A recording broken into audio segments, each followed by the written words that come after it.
Wade Kessler looked into the auction pen, counted 18 worn-out dairy goats, and called them 18 vet bills. Nora Vale paid $90 anyway. 22 months later, Wade would stand at her gate and ask if those same animals could help him with a hillside he had spent years failing to manage. What changed in between had almost nothing to do with luck.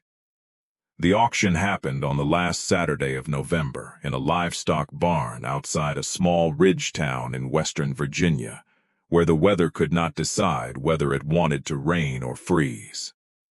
By 8 that morning, the roof was drumming with sleet. Mud had worked its way from the parking lot onto the concrete aisles, onto boots, onto the bottoms of paper coffee cups, and somehow onto every clipboard in the building. Nora had not come for goats. She had come looking for used water troughs, a spool of electric fence wire, and anything else that might make 64 neglected acres function, without taking the last of the money in her checking account. 6 months earlier, the food plant where Nora had worked 7 years as a refrigeration mechanic closed. At 29, she used most of her severance to buy Hawthorne Ridge from her mother. 64 acres. Ada's old dairy barn, failing water lines, tired fences, and upper slopes swallowed by brush. Nora knew systems, pressure, flow, failure points, but not farming. She took temporary refrigeration jobs when cash ran low and repaired the farm the rest of the week. Her bank balance kept falling. That was why she was at the auction. Lot 53 was announced just before noon. 18 dairy does from a closed operation 2 counties south. The goats came through the side gate in 2 groups because, even in bad condition, they refused to move as one. They were mostly Alpine and Nubian crosses, though several looked as if no one had asked their ancestry in a long time. Ribs showed under dull coats. Hooves curled too far forward. 2 animals moved with a stiff, rocking gait. One had a scarred udder. Another had a collar grown tight against a thick winter coat. The sales sheet described them as culls. That word did a lot of work in livestock country. It could mean old. It could mean unhealthy. It could mean unproductive. It could mean badly managed. It could mean all 4. The auctioneer started the group at $300. No one moved. 200. Nothing. 150. A man behind Nora said, "You couldn't give me the worm load." Someone else laughed. The auctioneer dropped to 100. Nora looked at the animals again. She did not see a dairy herd. Not yet. She saw mouths. 18 sets of lips designed to strip leaves and twigs from exactly the kind of woody brush covering the upper half of her farm. It was not a complete plan. It was barely the beginning of one. She knew enough to know that unhealthy goats did not become useful because a person wanted them to. She knew parasite problems could ruin a herd. She knew bad feet could turn a browser into an animal that barely wanted to stand. She knew a cheap animal had a way of becoming expensive after it belonged to you. But she also knew what the upper slopes looked like, and she knew what it would cost to hire a brush crew. At $90, her hand went up. The auctioneer pointed. 90. I have 90. 110? No one answered. Sold. The gavel hit. That was when Wade Kessler turned around. Wade ran a cattle operation west of town, the kind with newer squeeze chutes, straight fences, clean mineral stations, and enough acreage that people used his last name as shorthand for whether something counted as serious farming. He was 61. Square through the shoulders, and not cruel so much as certain. Certainty can be pleasant when it is correct and very loud when it is not. He looked at Nora, then at the pen. 18 vet bills, he said. He did not shout. He did not need to.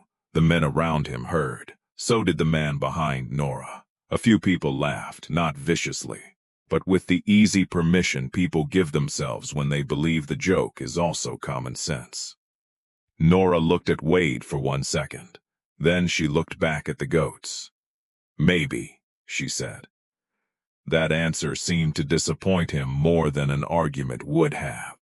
Nora paid the clerk, arranged for a local hauler named Boone Mercer to bring the animals to Hawthorne Ridge that afternoon, and spent the drive home doing the kind of arithmetic people do after an impulsive decision when they are trying to prove to themselves it was not impulsive.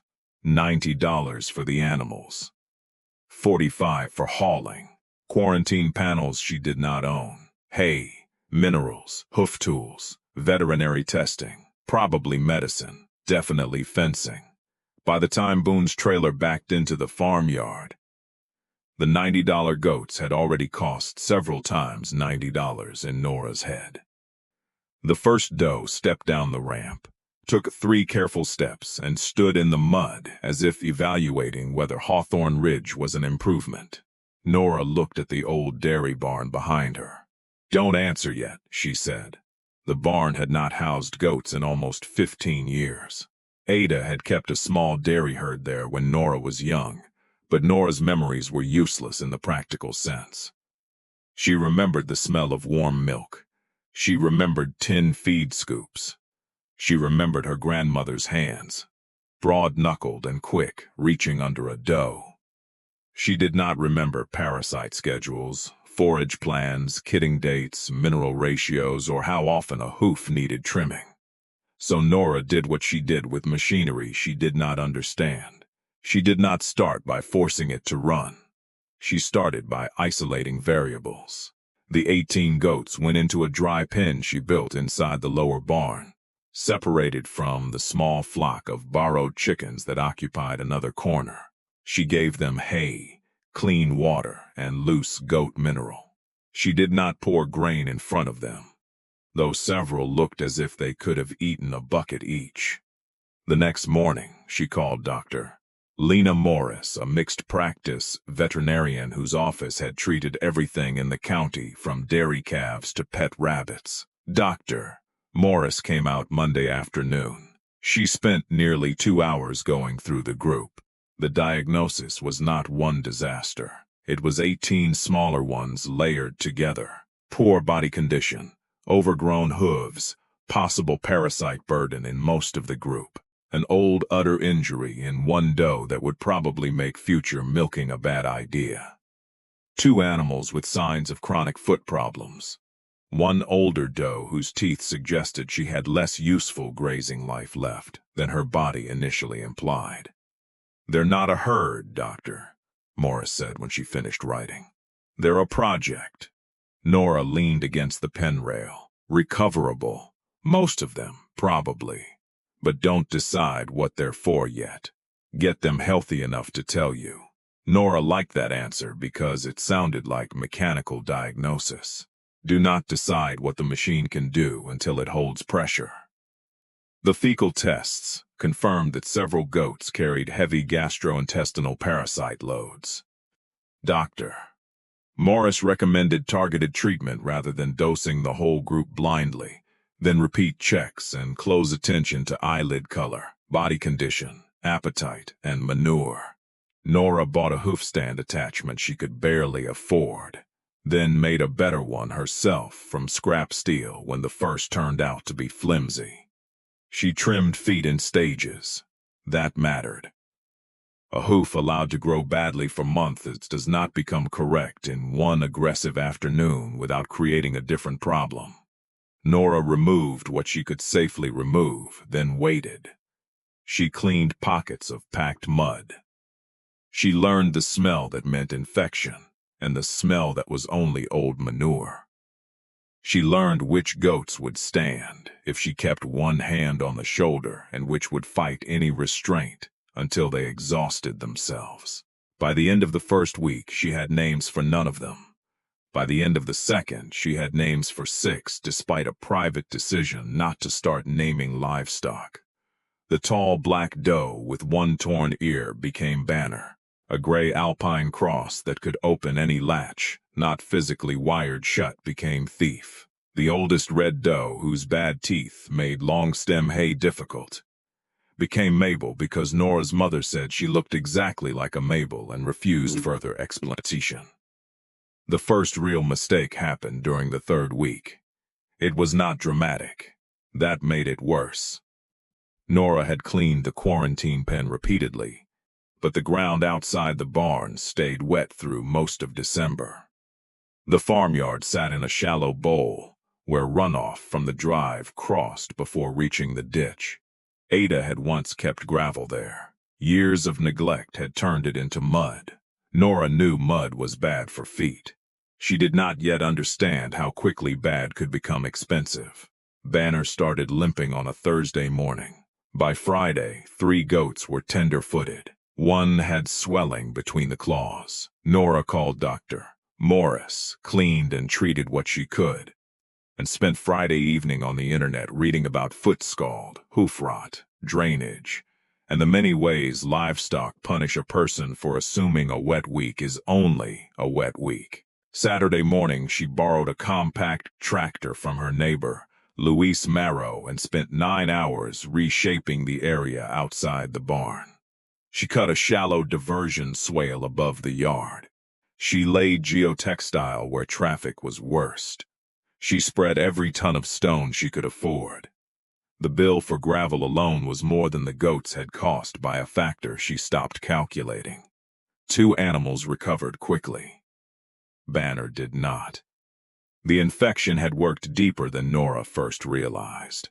It took several weeks of treatment and careful trimming before Banner moved normally again. Nora wrote the whole sequence on a whiteboard in the barn: date, rain, pen condition, first limp, treatment, response. She did not write a lesson at the bottom. She did not need one. The drainage ditch said enough. The harder loss came in January. A sharp temperature swing followed 3 days of damp weather. One of the oldest stopped eating. Nora separated her, took her temperature, called Dr. Morris, and started treatment for pneumonia. For 2 days the doe seemed to improve. On the 3rd morning, Nora found her down and unable to rise. Dr. Morris came before noon. The doe died that afternoon. Nora had owned her for 7 weeks. She had never named her. That bothered Nora more than she expected. The practical part of her mind listed causes and probabilities: age, poor starting condition, stress, weather. Previous history she would never know. The other part kept returning to the fact that the animal had survived years somewhere else, then died on her farm. She buried the doe above the lower field where the ground was dry enough to work. That night, instead of making dinner, Nora went into the old milk room looking for a heat lamp bracket she remembered seeing there. The milk room had become storage over the years. Shelves held cracked buckets, rusty clamps, glass jars, electrical fittings, old extension publications, a box of bolts, 2 mouse-chewed halters, and enough anonymous metal parts to build something useless but impressive. Nora found the bracket behind a stack of plastic milk crates. When she pulled the crates away, she uncovered a shallow cabinet built into the wall. The door stuck. She pried it open with a screwdriver. Inside were 9 cassette tapes in clear plastic cases. Each had a strip of masking tape across the front. Ada's handwriting was on every one. North Slope, spring. Parasites, bad year. Kidding notes, browse rotation. Milk room changes, fall breeding. 2 were simply labeled questions for next year. Nora sat on the concrete floor holding one of the tapes. She had not heard her grandmother's voice in nearly a decade. The farmhouse still had an old cassette player in a kitchen drawer because Ada had distrusted devices without physical buttons. Nora found it, cleaned corrosion from the battery contacts, and got it working with a small power supply from her tool bag. The first tape began with static. Then Ada Vale said, very close to the microphone, "All right, North Slope. April 12. Windy enough to make the paper difficult." Nora stopped the tape. She sat at the kitchen table with both hands around a mug she was not drinking from. Then she pressed play again. Ada was not telling a story. She was recording work. Which section leafed out first, where the goats spent too long? which brush they stripped and which they ignored, how many days she left a paddock before moving the herd, what she watched in their manure after a change in forage, which animals maintained condition on browse and which needed more help. She talked about parasites as if they were weather, not an enemy you defeated once, but a pressure you managed continuously. On the second tape, recorded during what Ada called the bad year, she said something Nora replayed twice. If I only measure milk, I'll breed myself into animals this hill can't carry. The hill has to be in the record, too. Nora wrote that down. Not because it sounded wise, because it sounded like a specification. The next morning, she carried the tapes to the barn. She did not suddenly understand goats. She did not discover a secret system that solved the farm. What she discovered was more useful. Ada had been keeping records on relationships Nora had not thought to measure. Not only production under what conditions, not only weight on what forage, not only parasite treatment, how quickly an animal recovered after treatment and whether she stayed resilient through the next rotation. Not only milk quantity, feet, coat, appetite, temperament, fertility, and how much purchased feed the animal required to maintain all of it. Ada had not been trying to produce the highest number. She had been trying to produce animals that fit Hawthorne Ridge. Nora looked through the barn doorway toward the upper slopes, now brown and tangled under winter. For the first time since she bought the farm, the brush did not look only like neglect. It looked like information. By March, 16 of the original 18 remained. One had died in January. Another, the doe with the damaged udder, had declined after a separate infection and was euthanized on Dr. Morris's recommendation. 16 was not a triumph. It was simply the number that existed. Nora had stopped thinking of the herd in terms of whether Wade Kessler had been wrong at the auction. Wade's opinion had become less useful than a manure sample. That surprised her. Humiliation has a way of feeling enormous when it happens in public. Then work begins, and work is very good at shrinking an audience. The first warm week arrived in late March. Nora had spent most of February repairing the interior perimeter fence and building a series of small temporary paddocks on the lower slope. She used step-in posts, portable electric netting, and a solar energizer she rebuilt from 2 non-working units she bought online. The upper farm was not ready, not all at once. The brush was too dense, the old wire too uncertain, and the terrain too steep to pretend one fence would solve it. She chose a section of about half an acre behind the dairy barn where autumn olive and honeysuckle had formed a waist-high wall. She walked it first. She checked for old woven wire hidden under leaves. She removed 2 coils of abandoned barbed wire. She marked a rusted cultivator frame half buried near a cedar tree so an animal would not find it before she did. Then she opened the gate. The goats did not rush the brush. For 20 seconds, nothing happened. Then June stepped forward. She sniffed the nearest honeysuckle vine, took a leaf, chewed, and reached for another. Banner followed. Within 2 minutes, the herd was spread across the paddock. Nora stood with one hand on the gate and watched 16 animals make a problem smaller one mouthful at a time. She had expected satisfaction. What she felt instead was vigilance. The tapes had made clear that goats could damage a pasture as effectively as any other livestock if a person confused appetite with management. Browsing pressure had to be controlled. Plants needed recovery time. Parasite exposure increased when goats were forced to graze too close to the ground. The animals needed to move before the paddock looked finished to a human eye. The point was not to clear everything. The point was to interrupt growth at the right time, then leave. On the 3rd day, Nora moved them. The first paddock still looked messy. That bothered her. She wanted clean evidence. She wanted a before and after photograph that would make the decision obvious. Instead, she had a patch of brush with most leaves removed from the height goats could reach, some stems stripped, some untouched, and a ground layer that looked more visible but not transformed. She listened to Ada's North Slope tape again that evening. Halfway through, Ada said, "People want the field to look done. The goat does not know what done means.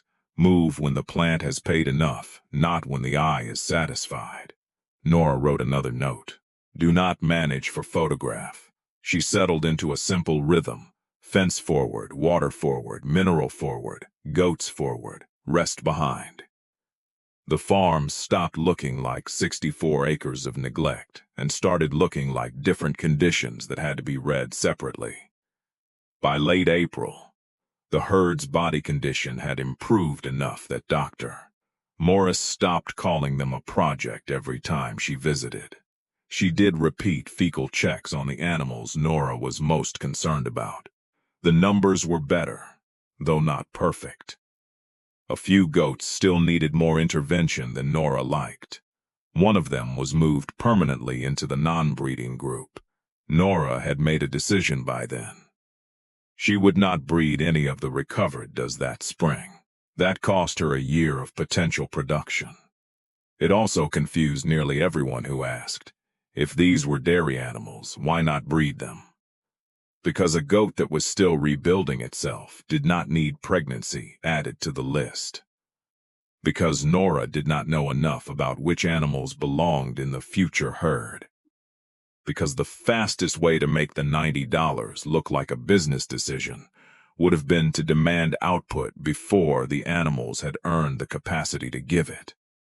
And because, by then, Nora had listened to fall breeding twice. On that tape, Ada had described a year when she bred too many young does because milk prices were strong. Kidding problems rose. Several animals lost condition. Parasite pressure hit harder in spring. Ada's summary was dry. "I made the calendar more important than the goat. Don't do that again." Nora did not. Instead, she used the spring and summer to learn the herd.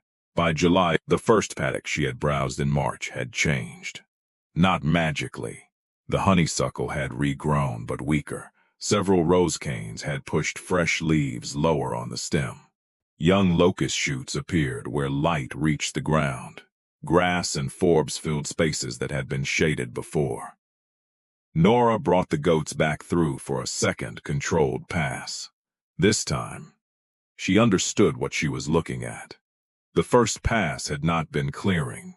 It had been a question. The regrowth was the answer. She learned which plants required repeated pressure and which simply changed form. She learned that browsing alone would not eliminate woody invasives. Some plants needed mechanical cutting after the goats weakened them. Some root systems would persist. Some areas needed years, not months. That limitation mattered. It kept the work from becoming a miracle story. The goats were not machines for erasing brush. They were one tool inside a system. Nora liked systems. By August, she had 5 does marked as possible breeding animals for the fall. June was one, Banner was another, despite the early foot problem. Because once the drainage issue was corrected, she had remained sound and maintained condition well on browse. Thief made the list because she was efficient, healthy, and calm when handled, though Nora wrote in capital letters beside her name, "Fence intelligence, not heritable, hopefully." 2 younger does, Clover and Tess, completed the group. Dr. Morris reviewed them with Nora and suggested one change. Nora made it. That was another thing she had learned. Competence did not mean never needing another opinion. It meant knowing which decisions were expensive enough to deserve one. She leased a registered buck from a small breeder in October rather than buying one. The breeding season was quiet, no dramatic failures, no immediate proof. Then winter returned. Nora had expected the second winter to feel easier because she had already survived one. It did not. It felt different. The water systems were better. The barn was drier. The goats entered the cold in stronger condition. Nora knew which weather forecasts deserved preparation and which deserved only attention. But now there were pregnant does in the herd, and every new layer of responsibility created a new class of things to worry about at 2 in the morning. June was due first in late February. Nora knew the date within a few days. She prepared a kidding pen, cleaned towels, bought supplies, reviewed the recordings, reviewed modern veterinary guidance, and reminded herself repeatedly that her grandmother's tapes were observations from one farm, not sacred law. That distinction mattered. Ada's method was attention, not obedience to Ada. June waited until an ice storm. At 1:40 in the morning, Nora saw the first signs of labor on the barn camera. By 2:10, she was kneeling in straw under a heat lamp while sleet hit the roof hard enough to sound like thrown gravel. June delivered twin duelings with almost no help. Nora cleared one nose, watched both kids breathe, watched June turn immediately toward them, and then did something she had not done in nearly a year. She laughed out loud in an empty barn. It was not relief exactly. It was the release of a calculation that had been running in the background for 15 months. Within 10 days, 4 of the 5 selected does had kidded. The 5th needed assistance with a malpresentation. Dr. Morris talked Nora through what she could do before arriving. The kids survived. The doe recovered. 9 kids were born from the 5 does. All 9 made it through the first month. Nora did not put that number on social media. She barely used social media. She wrote it on the barn whiteboard. 5 does, 9 kids, all nursing. Then she added what mattered more to her. June, condition holding. Banner, milk strong, feet sound. Thief, stole glove during hoof check. The first milk Nora handled for herself came in March after the kids were established, and she began separating several of them for short overnight periods. She had expected the old milk room to feel nostalgic. It did not. It felt technical, sanitation, temperature, clean equipment, timing, a functioning vacuum pump, cold, chain. These were things Nora understood. The small used milking machine needed rebuilding. The pulsator was inconsistent. 2 hoses were questionable. 1 gasket leaked under vacuum. For the first time since buying the farm, Nora encountered a farm problem that felt native to her hands. She tore the unit down on the workbench and rebuilt it over 2 evenings. When it finally held steady vacuum, she stood there listening to the pump and felt something click into place. The farm was no longer only teaching her. She had something to bring back. Her years in refrigeration had trained her to respect cleanliness, temperature, seals, pressure, and the invisible consequences of small failures. Milk rewarded exactly that kind of discipline. Nora began with modest volumes. She used most of the milk for the kids and household trials. She made terrible fresh cheese twice, acceptable yogurt once, and a 3rd batch of cheese that her mother ate with crackers and declared not embarrassing, which in Vale family language qualified as praise. Then, in early April, a woman named Imani Price came to the farm because Nora's repaired milk chiller had become the subject of a conversation Nora did not know she was part of. Imani owned a small licensed creamery called Common Table in the next county. She bought cow and goat milk from several local farms and produced fresh cheese, aged wheels, and cultured butter. She had hired Nora the previous autumn to repair a refrigeration controller, after another service company told her the unit needed complete replacement.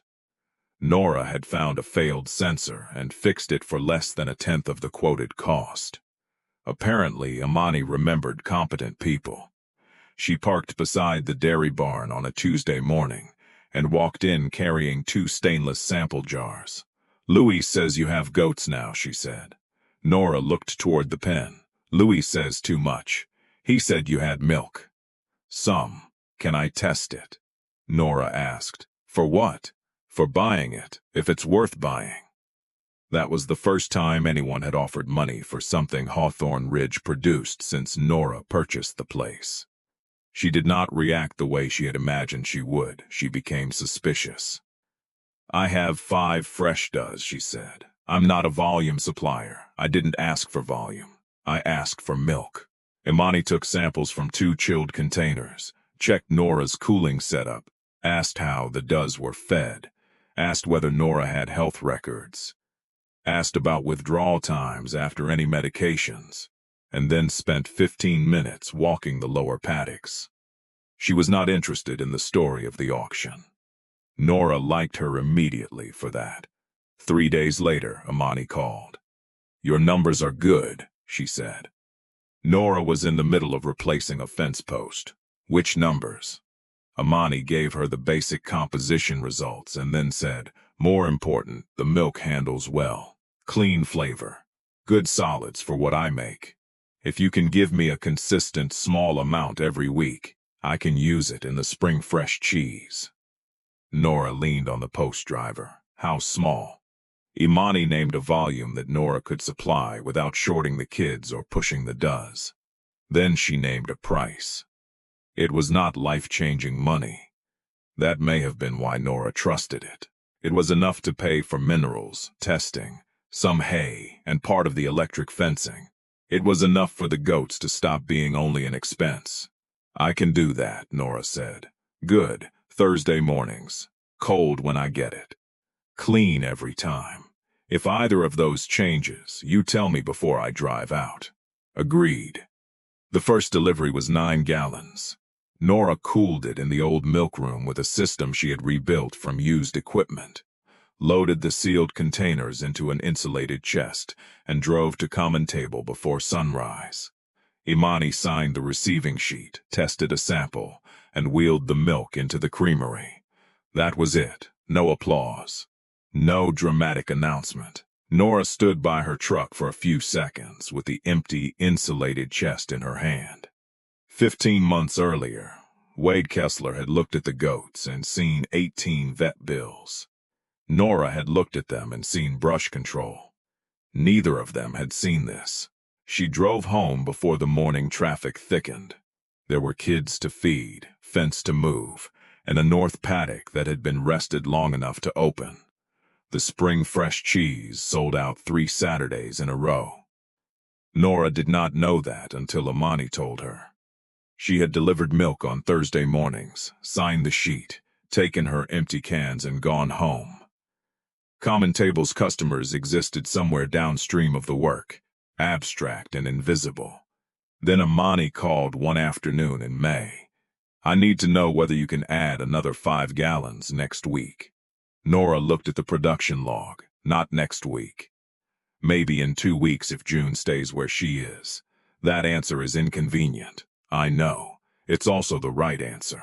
Call me when you know. Nora added the 5 gallons 2 weeks later. That pattern became their relationship. Imani asked for more. Nora sometimes said yes. Sometimes she said no. The yes had to come from the herd, not from the request. By June, the kids were old enough that milk allocation changed. Nora retained 6 of the 9. 3 were sold as companion or brush animals to homes she screened more carefully than she had expected to. She kept 2 duelings from June and Banner as possible future herd replacements, and 1 buckling from Banner long enough to evaluate before deciding against keeping him intact. The breeding decisions became more difficult now that the animals had names and histories. Nora understood why records mattered. That summer, a neighbor asked Nora to put the non-milking goats along a rose-choked fence line. She warned him the animals would suppress the brush, not erase it. Repeated passes, followed by selective cutting, reopened the wire. He paid her. Then another small browsing job appeared. The goats began earning money in 2 ways. The milk paid for the dairy side. The browsing paid for the land side. Neither worked if Nora pushed the animals too hard. That was the mechanism underneath everything, though she would not have used that word at the time. The animals had to remain healthy enough to do both. The land had to recover enough to keep supporting them. The work had to stay inside the capacity of one person who still took refrigeration calls when cash flow tightened. Every time one part demanded too much, the other two showed it. August demonstrated that with parasites. The summer turned wet, not flood wet. Worse for Nora's purposes, frequent, warm rain that kept everything green and kept larvae moving through the lower pasture. She had become confident in her rotation by then. Confidence is useful until it quietly becomes assumption. Nora had been resting paddocks by days on a calendar. She knew, intellectually, that parasite pressure did not respect a calendar. But the system had worked through spring, and the rest periods had become routine. Banner changed first. Her lower eyelids looked paler during a morning check. Nora noticed because Banner usually tried to remove the inspection card from Nora's pocket while being handled and did not that morning. Nora checked June, then Clover. By noon, she had collected samples and called Dr. Morris. The results 2 days later showed a rise in parasite burden across several animals, with 2 needing prompt treatment. Nora felt embarrassed in a way that was sharper than the auction laughter had been. This was not something done to her. This was something she had allowed because she had stopped asking whether the conditions had changed. She treated the animals according to veterinary guidance and changed the rotation immediately. She moved the herd onto browse-heavy ground where they would feed higher off the soil surface. She extended rest where she could. She began using weather, plant growth, and animal indicators alongside time instead of treating rest days as a fixed rule. For 2 weeks, milk to common table dropped. Nora called Imani before the next delivery. "I need to cut your amount." "How much?" Nora told her. "For how long?" "I don't know yet." There was a pause. "Are the animals sick?" 2 needed treatment. Several others showed rising counts. "I'm withholding milk where required and reducing pressure on the rest." Another pause. "All right," Imani said. "Bring what is safe and within the agreement. Nothing else. You're going to have a gap. Then I have a gap. I can buy milk somewhere else for 2 weeks. I cannot buy back your reputation if you sell me milk you shouldn't." Nora stood in the milk room after the call and looked at the stainless cans. She had thought customers created pressure to produce. A good customer, she discovered, could also create pressure to remain trustworthy. The herd recovered. Milk returned gradually.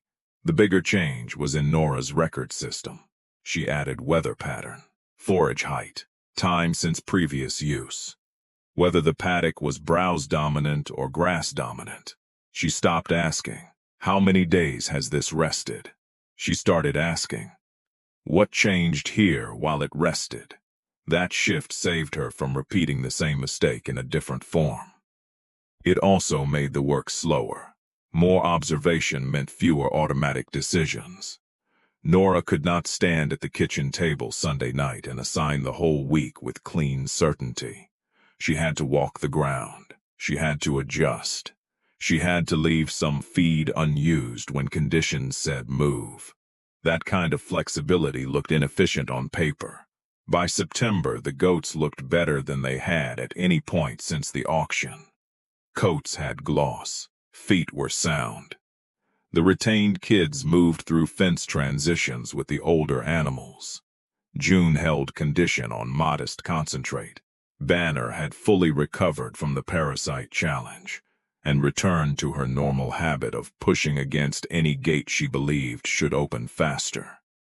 Mabel had become, for reasons no one could explain, the animal every new kid chose to lie beside. Nora stopped pretending Mabel contributed nothing. She changed the record. Mabubel, non-breeding, poor teeth, calm anchor for young stock. A herd had functions no milk test measured. That fall, Nora selected 4 does to breed again and added 2 of the retained young animals only after Dr. Morris confirmed they had matured enough. She did not breed clover. Clover was sold to a smaller homestead where lower production demand fit her better. Nora cried after the trailer left. Not much. Enough to annoy herself. Then she went inside and updated the records because affection did not cancel the decision. Wade Kessler re-entered the story in October.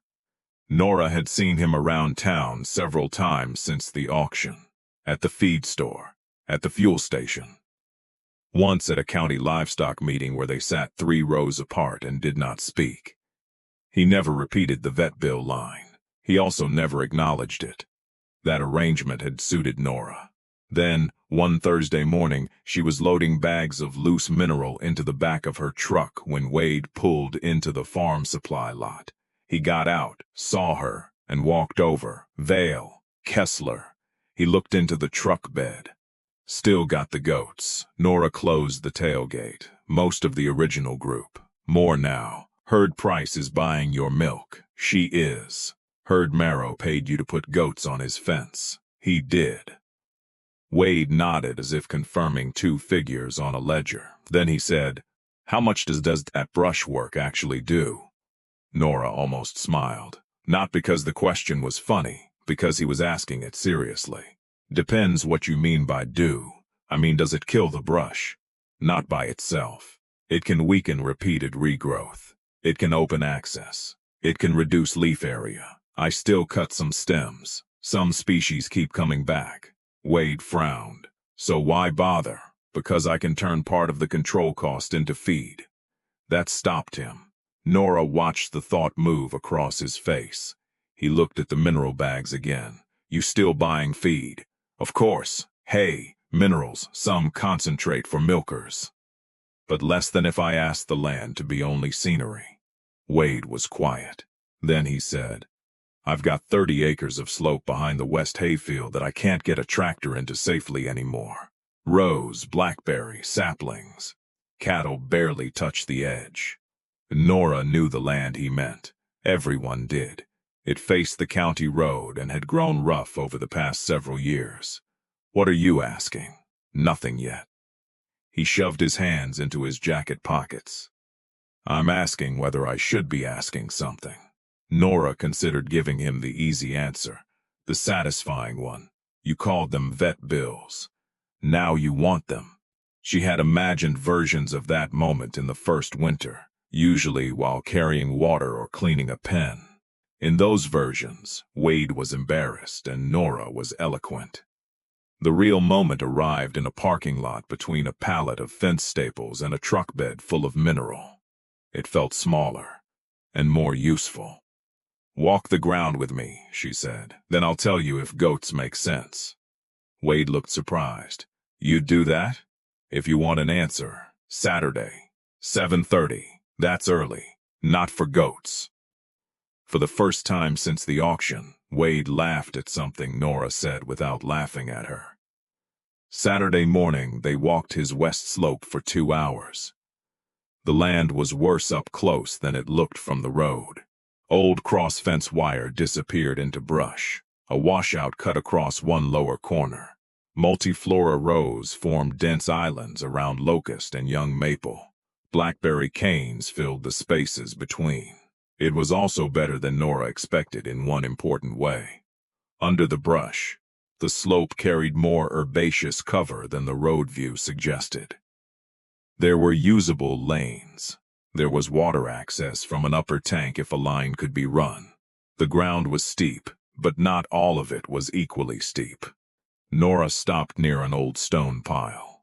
I wouldn't put the milkers here first, she said. Why not? Too many unknowns, old wire, access. I don't know what plants are in those lower pockets. I need to identify anything toxic. I'd start with a small non-milking group on a section we can control, short duration. See what they take. See how the fence holds. Wade looked uphill. How long until it looks clean? Nora looked at him. He raised one hand. I know. Wrong question. It's the question everybody asks. What's the right one? Nora thought about Ada's tape. How much control can we get without asking the animals or the ground for more than they can give? Wade stared at the brush for a moment. That's not a very marketable sentence either. Imani says I have that problem. They agreed to test 6 acres the following spring. Not 30. 6. Wade would pay Nora a management fee and provide water access. Nora would handle fencing, animal selection, timing, and follow-up recommendations. They wrote the terms down. Before Nora left, Wade stood by her truck and looked back at the slope. I owe you something, he said. Nora waited. At the auction, there it was. Not an audience, not a speech, just 2 people beside a truck. Wade rubbed the side of his jaw. I decided what those animals were worth by looking at what somebody else had done to them. That was lazy. Nora had expected an apology to feel like winning. Instead, she felt the weight of the sentence itself. It was specific. It was better than sorry. You weren't completely wrong, she said. They did become vet bills. Wade looked at her. You know what I mean? I do. He nodded. For what it's worth, I was wrong. Nora opened the truck door. For what it's worth, I didn't know if I was right. That seemed to bother him in a new way. Then why'd you buy them? Nora looked toward the slope. Because I knew they could eat something I couldn't afford to remove. Everything after that, I had to learn. Wade stood there while she got into the truck. The old version of the story would have made that the payoff. It was not. An apology did not repair a hoof. It did not lower parasite counts. It did not make milk clean. It did not teach a farm what to do with steep ground. It only changed one relationship. The more important test was waiting on Wade's hillside in spring. The winter before the hillside test was the first winter Nora allowed herself to leave the farm overnight. One night, her mother had been asking for months. Nora drove 2 hours east for a family birthday, ate dinner at a table where no one discussed fecal egg counts, and slept in a room without a barn camera on the nightstand. She did not sleep well. The farm did. Luis checked water at dusk. Doctor, Morris was on call if something happened. The goats remained where they belonged. No pipe burst, no gate failed, no emergency appeared merely because Nora stopped watching for 12 hours. That mattered more than she admitted. Until then, Hawthorne Ridge had depended on her presence in a way that was flattering, only if she ignored what it meant. A system that collapses when one person leaves is not resilient. It is trapped. Nora started thinking about help, not labor in the simple sense. She could hire someone to lift hay or pound posts.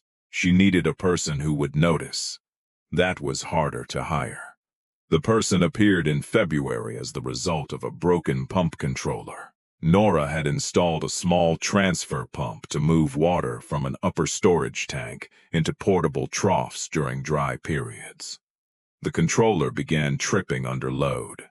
She traced the electrical side and found nothing obvious.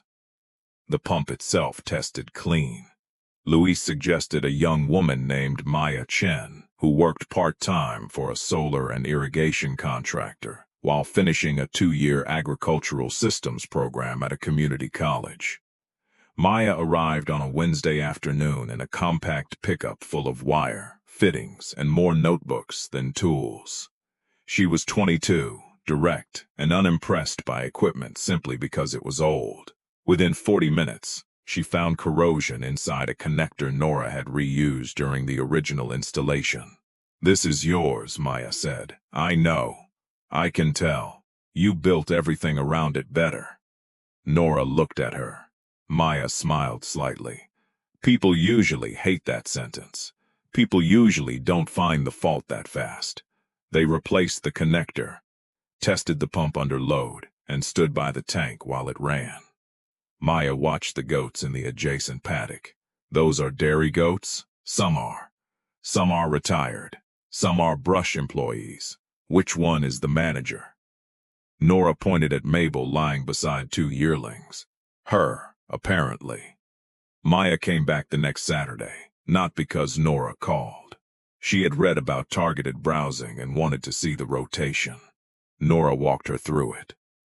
Maya asked why one rested paddock remained closed, even though it held more green forage than the section currently being used. Nora explained the parasite issue from the previous summer. Maya asked what indicator would make Nora reopen it. Nora explained that too. Then Maya said, "Do you keep all this somewhere?" Nora showed her the barn chart, then the notebooks. Then, after a moment of hesitation, the cassette tapes. Maya did not react sentimentally. She picked up Rotational and said, "Have you digitized these?" Nora had not. Maya looked at the aging cassette shell. "You should." That evening, Nora ordered a basic audio interface. 2 weeks later, Maya started working Saturdays at Hawthorne Ridge. Nora paid her. Maya tried to argue that she was there to learn. Nora said learning and labor could happen in the same hour and should not be confused. Maya accepted the wage. Common Table took a larger weekly allotment. Imani began making a soft reaping cheese using Hawthorne Ridge milk for part of the batch. A bakery in town bought a limited amount of fresh chev for savory pastries through Imani rather than directly from Nora. Nora preferred that arrangement. She did not want 6 customers asking 6 versions of the same question every Monday morning. Demand grew faster than the herd. That produced the first offer that genuinely frightened her. It came from a regional specialty dairy cooperative called Piedmont Artisan Milk. The co-op collected from small producers, pooled milk by type and quality standard, and sold into restaurant and retail channels across several states. One of Imani's suppliers knew someone on the board. Someone mentioned Hawthorne Ridge. A field representative named Colin Strake called Nora in April. He was courteous, knowledgeable, and not remotely villainous. That made the decision harder. Colin visited the farm, looked at Nora's records, examined the milk room, and walked the lower rotation. He understood enough to ask good questions. Then he explained the opportunity. Piedmont could offer a stable contract if Nora committed to a minimum weekly volume beginning the following year. The co-op had financing partners who could help with a larger parlor, bulk tank, and herd expansion. The projected price was lower per gallon than Imani paid but supported far more volume. Nora listened. She asked for the documents. Colin left them on the kitchen table. For 3 nights, Nora ran numbers. The contract was not bad. That was the problem. A bad deal is easy to refuse. A reasonable deal can expose what a person actually wants. To meet the minimum consistently, Nora estimated she would need to more than triple the number of milkers within 2 years. That meant buying animals rather than building mostly from her own selections. It meant more winter hay, more purchased concentrate, a larger manure handling problem around the barn, more labor, more debt, less flexibility to reduce volume during parasite pressure, drought, kidding problems, or a bad forage year. She could redesign the farm around that scale. The land might support some version of it, but the version would be different. Nora did not reject the contract immediately. She made herself imagine saying yes. She walked the farm with the numbers in her pocket. She looked at the upper slopes. She looked at the milk room. She looked at June, now older, still holding condition better than animals that gave more. She looked at the retained daughters from the first kidding season, whose value to Nora came from the fact that she knew what they had been selected from. Then she drove to Common Table and asked Imani to sit with her after the morning make. Nora put the co-op documents on a stainless table. Imani read the summary pages. "They are not cheating you," she said. "I know. You want me to tell you not to do it?" "No." "Good, because I won't." Nora leaned back in the chair. "What would you do?" Imani folded the papers. "My answer is useless because I don't own your land. What do the numbers force you to become?" Nora had spent 3 nights asking whether the numbers worked. She had not phrased the question that way. "Bigger," she said. "That's not an answer." Nora looked at the production requirements. Less adjustable. Imani nodded once. There it was. Not bigger, less adjustable. Hawthorne Ridge functioned because Nora could respond when the ground changed. She could close a paddock, reduce milk sold, delay breeding, retire an animal, leave browse unused, take an outside refrigeration job for cash instead of asking the herd to produce it. A large fixed-volume contract would not forbid those choices. It would make each of them more expensive. That was the real cost. Nora called Colin the next morning. She declined the contract. He asked whether the price was the issue. No, she said. The fixed volume is. We can discuss seasonal adjustment. I appreciate that, but I would still have to build the herd around the contract. Right now, I need the contracts to fit the herd. Colin was quiet for a second. That's a smaller business, yes. He sounded almost puzzled by how little she resisted the phrase. If you change your mind, call me. I will.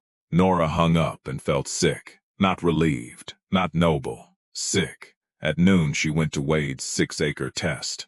8 non-milking goats were already working blackberry and rows behind temporary netting. The contract she had refused promised scale. Wade's hillside asked a smaller question. Did the method actually hold outside her own farm? The first 6-week results on Wade's slope were promising, but not dramatic. The animals opened paths through the densest blackberry.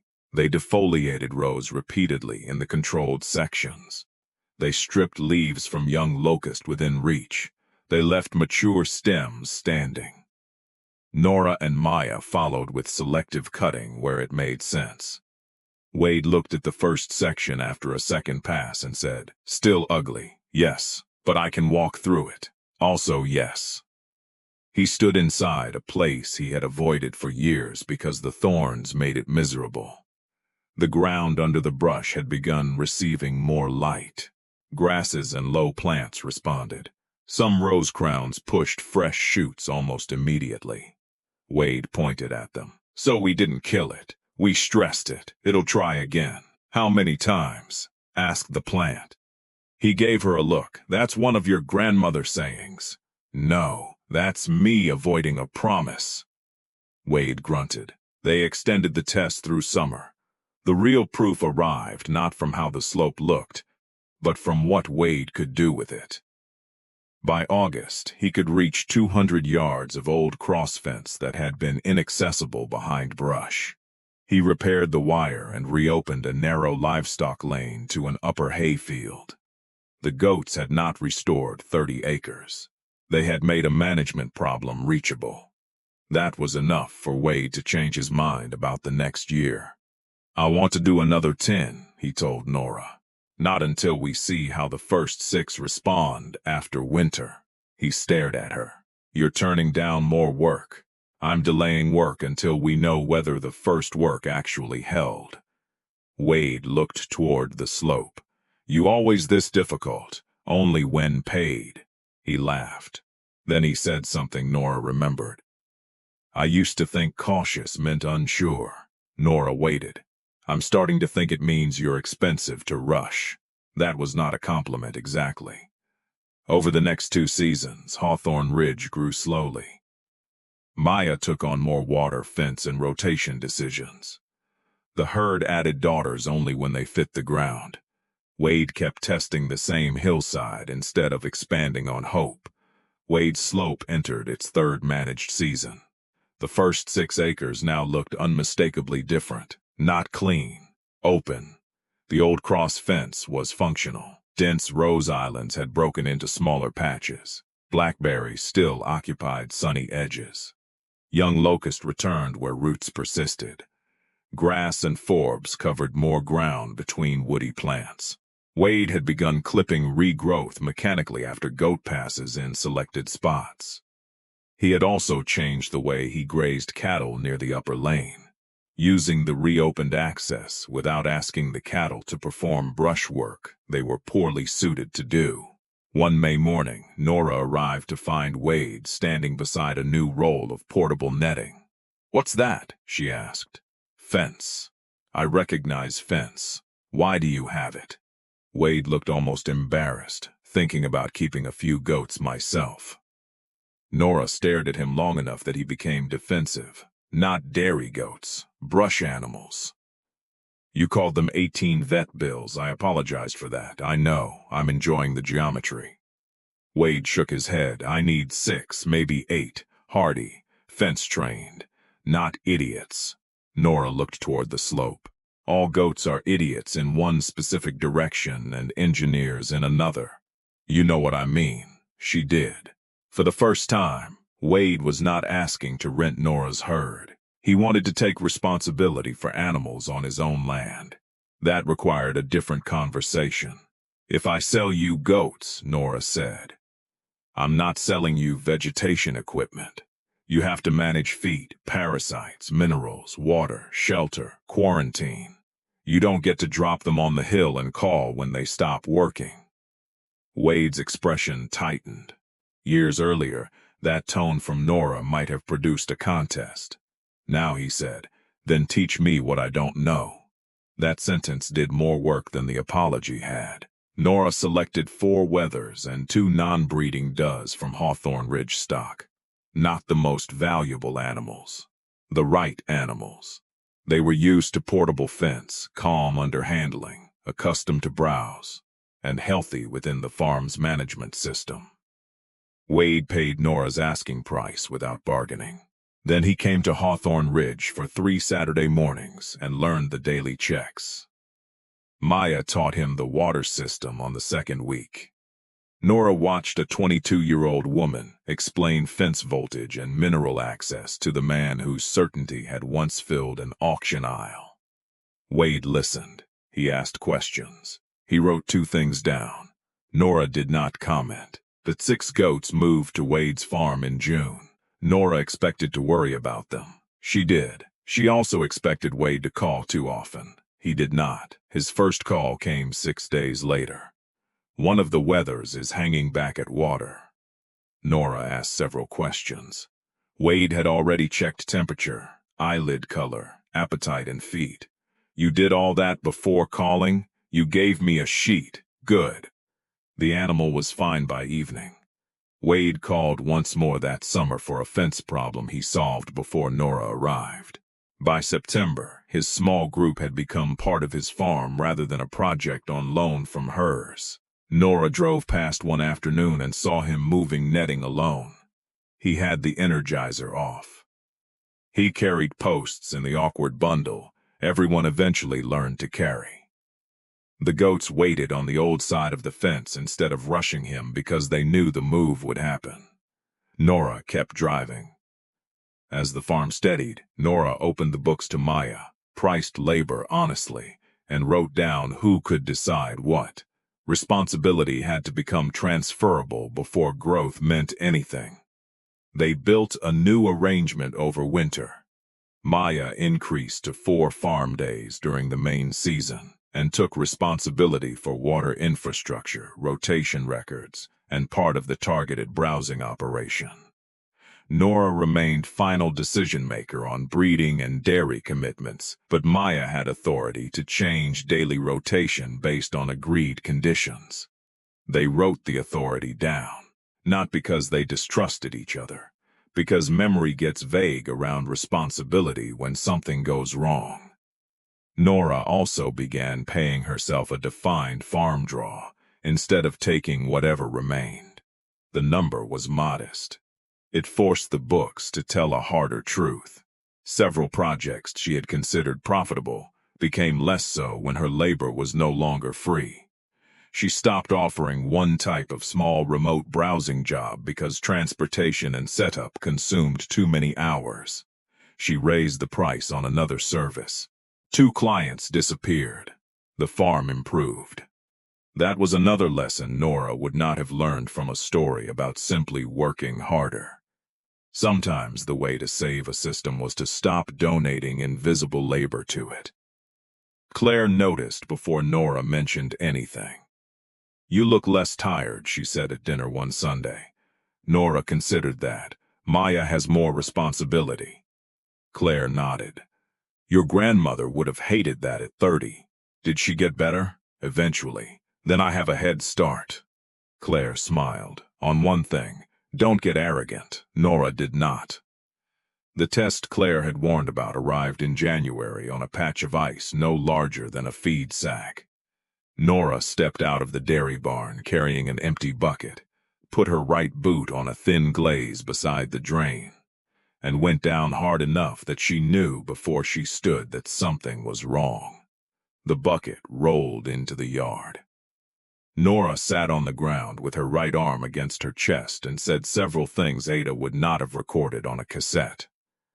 Maya found her 2 minutes later. Don't move it. I wasn't planning to. Can you stand? Probably. That's not the question. They drove to urgent care. The wrist was fractured, not complicated, not surgical. 6 weeks in a cast if healing went well, then time rebuilding strength. The doctor said, avoid lifting. Nora laughed in a way he did not understand. On the drive home, her mind built a list: milking, feed bags, fence posts, hoof work, water hoses, kitting preparation, equipment repairs. Then Maya said, stop making the list. Nora turned her head. How do you know I'm making a list? Because your face is doing accounting. There are things I can't do. Yes, a lot of things. Also yes. Kitting starts in 5 weeks. Maya kept her eyes on the road. Then it's good we wrote everything down. Nora wanted to argue. That was how she knew Maya was right. The first week was humiliating. There is no dignified way to discover how many farm tasks depend on twisting a wrist. Nora could inspect animals. She could write left-handed badly. She could make calls, review records, direct repairs, and perform some chores one-handed if she moved slowly. She could not safely do half the physical work she considered ordinary. Maya took the morning milk schedule. Luis handled 2 hay deliveries and refused payment for unloading, which started an argument Nora lost because she could not physically remove him from the barn. Wade sent one of his employees over for a half-day to help reset a winter fence after wind damage. Dr. Morris moved a routine visit forward and reviewed kitting supplies with Maya rather than Nora. The farm kept going, not perfectly.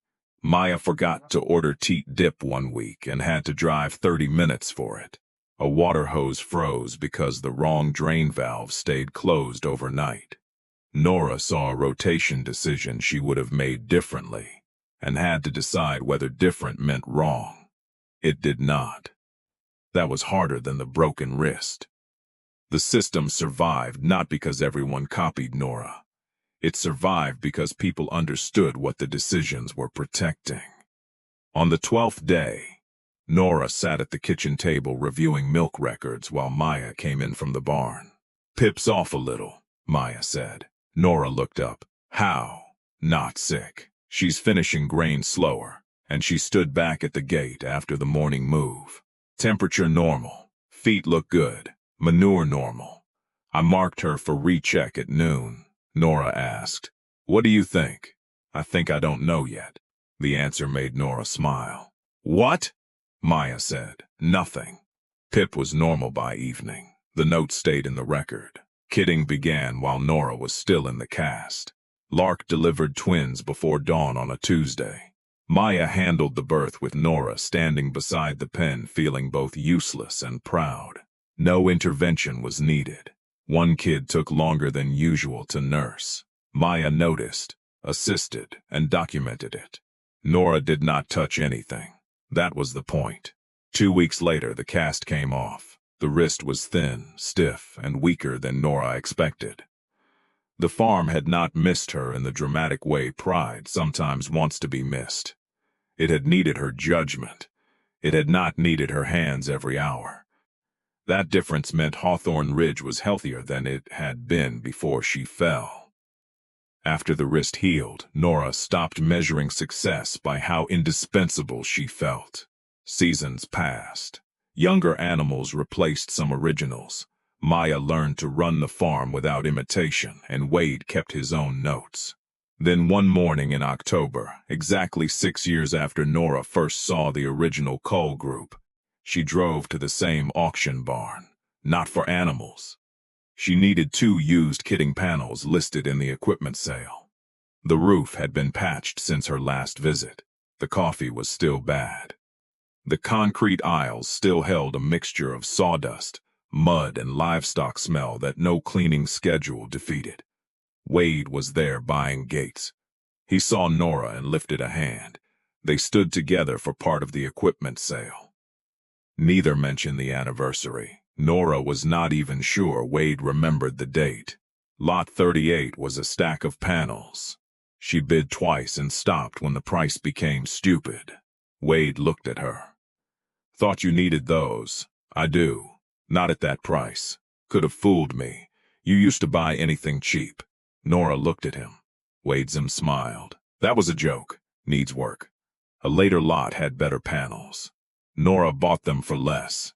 On the way out, they passed a pen of ordinary commercial goats waiting for sale. Healthy animals. Nothing like the original group. Wade stopped for a moment. "You ever think about what would have happened if somebody else bought those 18? Nora did not have to ask which 18. Sometimes. Think they'd have done all right? Some would have, some wouldn't. Depends where they went. Wade nodded. "I used to think the whole thing was that you saw value nobody else saw." Nora leaned against the rail. "I didn't. I saw brush eaters for $90. Wade laughed. "Fair. The value showed up later, after we knew what they could do." Wade looked at the goats in the pen. "That's less romantic. Most accurate things are." They walked out carrying nothing because both had equipment to collect later. In the parking lot, Wade went toward his truck. Nora went toward hers. No crowd watched. No one laughed. No one needed to. The auction had become only one location in a much longer chain of decisions. Back at Hawthorne Ridge, Maya had already moved the dry group to the north section. Nora checked the choice without meaning to. The browse height was right. The ground was dry. Water was full. The animals were spread instead of crowding the fence. She stopped herself from inspecting the gate voltage immediately. Maya noticed. "Growth," she said. "Don't push it." They unloaded the used panels in the afternoon. One hinge was bent. Nora straightened it in the shop, grateful again for the part of her life that had taught her metal, tools, pressure, and repair before she knew she would use those skills on a goat farm. At dusk, she walked the north slope alone. June was there, older now, her face grayer around the muzzle. She no longer bred. She still walked to new forage before most of the group. Thief was gone the previous winter after a short illness and a decline that treatment could not reverse. Banner had been retired from breeding, but remained sound enough to browse lightly. Only a handful of the original $90 goats were still alive. Most of Hawthorne Ridge's working herd had been born there. That was how change looked after enough time. Not replacement all at once. A slow shift in what was normal. Nora stood at the upper gate and watched June take leaves from a honeysuckle stem. The plant would grow back if given the chance. The goat would age. The fence would need repair. The record would remain incomplete. Nothing about the farm had become permanent except the expectation that conditions would change. The last North Slope check of that season gave them one more reminder not to confuse maturity with completion. A section near the upper fence looked thinner than Nora expected. The goats had not overused it during the current year, and rainfall had been adequate. Maya pulled the previous 3 seasons of notes. The decline had been gradual enough to disappear inside memory. They found the likely combination only after comparing records. Repeated shade from young locust, heavy hoof traffic at one narrow gate during wet conditions 2 springs earlier, and a rotation pattern that kept bringing animals through the same entrance, even when the rest of the paddock was resting. The solution was ordinary. Move the gate. Rest the damaged lane. thin a few saplings. Seed nothing until they saw what returned on its own. 6 years earlier, Nora would have attacked the visible problem, because a visible problem felt like permission to act. Now she could leave part of the answer unfinished. They marked the section "Close until review" and walked on. That little sign pleased Nora more than it should have. It meant no one on the farm needed to pretend every observation already contained a solution. Some records existed to protect a question long enough for the right answer to appear. Maya came up the path carrying her phone and 2 empty mineral buckets. "I was going to record the end-of-season North Slope note," she said. Nora took 1 bucket. "Go ahead." Maya opened the field log folder. "What do you want to call the series for next year? We have too many files named Fall Review." Nora looked across the ridge at the paddocks, the barn roof below them, Wade's managed west slope visible beyond the road, and the goats moving through brush that 6 years earlier she had thought of only as a problem she could not afford to clear. Then she looked at Maya. "Questions for next year."